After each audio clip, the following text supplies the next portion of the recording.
Hi folks, Coach Alexander here, your expert for GMAT, for MBA, for graduate school, and for how to become better as an executive, for executive education, and how to build skills. How to learn to learn. And that's one of the things that people have a big challenge with standardized exams. When they hear the word exams, they go entirely into the material and they miss the bigger picture. The bigger picture is to know how to learn and to be aware of the metacognition, which means it's how am I thinking about my training and how do I maximize my training. Well, here's the truth. The truth, and you've heard this, is that progress never happens in a straight line. Okay? It doesn't. Some parts of it may, but in general it does not. And this is true for business. This is especially true for startups. I mean, think about it. You go up and down and up and down, and all of a sudden something catches, and then boom, you explode. Okay, and you go to a positive area, etc.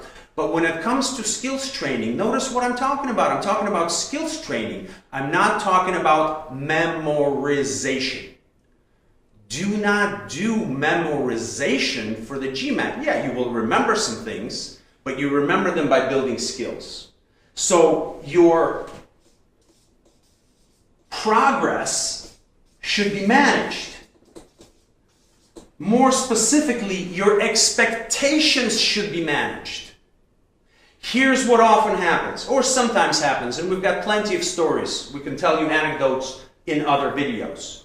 People start off and they say, okay, I took an exam and I got a 500, and then I studied or lower, and then I studied for 4 weeks, and now on my practice tests, I'm getting a 600, and so that means, maybe in 4 more weeks, I'm going to get a 700. Well, unfortunately, this is not the way that it works, usually. And there's a reason for that. And the reason for that is because it is a curved exam, and it's called standardized. Standardized means that you're moving up in percentiles. So just to give you an idea, here I have from last year total score distribution of the GMAT and the different percentages related to different scores. So I give you an idea. If you're at 500, okay, if you're at 500, your percentile is 32%. That means 32% of the people who took the GMAT did worse than you did. Okay? If you're at a 600, the official 600 score is 62%. That means that if you can score 600 on the official test, okay, there's a couple of other sections, it means 62% of the people who took the GMAT are below you. If you get a 700 ranks as 88%. Okay? And higher and higher and higher. And the higher you could go, the better. So that's why, for example, if you go to, let's just make a tiny little jump. Let's make a tiny little jump to let's say a 720. A 720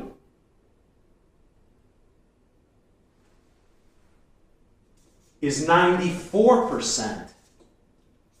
Look at what's going on here, my friends. Don't confuse what seems to be a linear progression, 400, 500, 600, 700, with what's really happening on this exam, which is still a bell curve.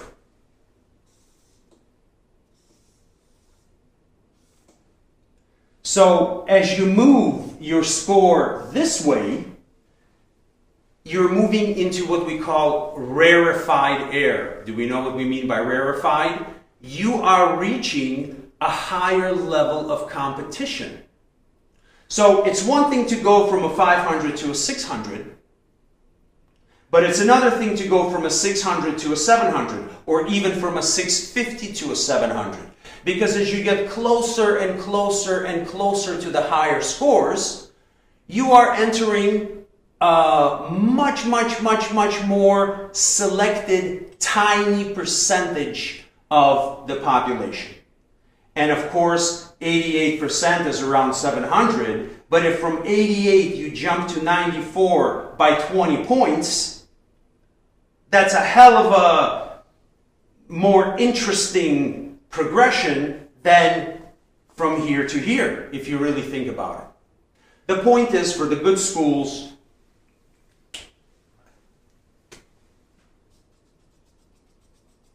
you're aiming to go in this direction.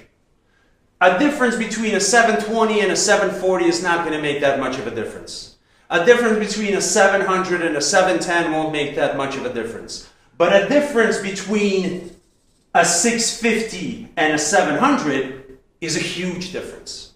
Okay? And ideally, for the good schools, you could be a little bit higher. And there's no reason why not. Because if you work smart, you can teach yourself the skills of how to get there. But just understand that there's a way that your body learns, and it's not going to necessarily be the same way with which you've had success at your university or at your school. And there's a process that's involved where it's a real skills acquisition. Just to finalize this, to give you an analogy, I could read a book about tennis and know all the rules and still stink at tennis, because you've got to train. Spending more time reading rules about tennis is not the same thing as going out and experimenting and working with a coach who will help you figure out, okay, how do you prepare for the next shot? How do you keep yourself ready? How do you hold the racket? How do you practice different things? So as you get up higher and higher, be realistic about what you expect. Let me talk quickly about the time. You should give yourself at least a couple of months of study.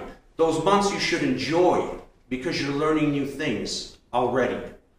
But those things we can talk more about, and how some of the skills that you learn will actually stay with you forever. At least that's what my clients tell me after we work together, because of the way we do the coaching. That's why I coach them. I don't teach them.